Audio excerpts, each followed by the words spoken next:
My name is Phil Yoon from LA, California. Mr. Warren Buffett, Mr.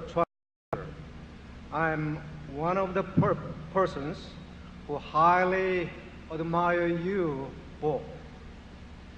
I have two questions.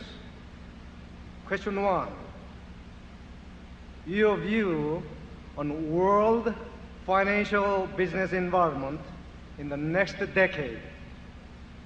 Question two, U.S. position for economic competition in the next decade. Thank you. Well, you've asked two big questions, but you're going to get very small answers, I'm afraid. And that's no disrespect, but we don't think about those things very much. We just are looking for decent businesses, and incidentally, our views in the past wouldn't have been any good on those subjects. And we try to think about two things. We try to think about things that are important and things that are knowable.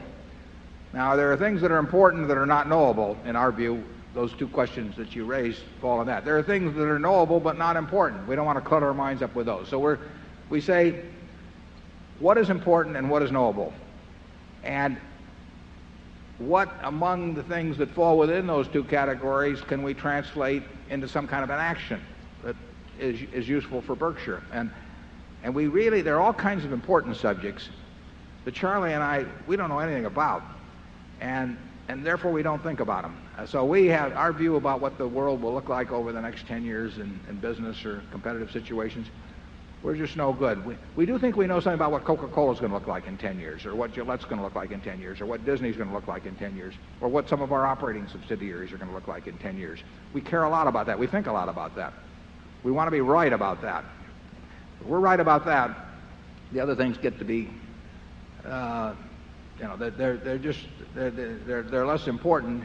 And if we started focusing on those, we would miss a lot of big things. I've used this example before, but Coca-Cola went public in, I think it was 1919. And the first year, one share cost $40. The first year it went down a little over 50%. At the end of the year it was down to $19. There were some problems with bottler contracts, there was problems with sugar, various kinds of problems. If you'd had perfect foresight, you would have seen the world's greatest depression staring you in the face when the social order even got questioned. You would have seen World War II, you would have seen atomic bombs and hydrogen bombs. You would have seen all kinds of things.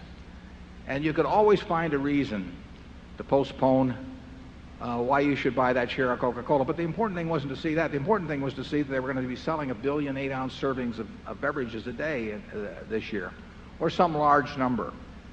And that the person who could make people happy 1 billion times a day around the globe ought to make a few bucks off doing it.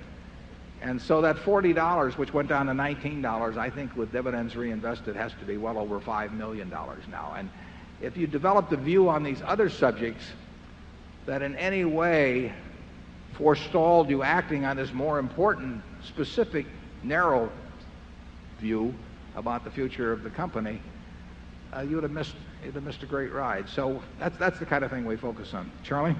Yeah, we're not predicting the currents that will come, just how some things will swim in the currents, whatever they are.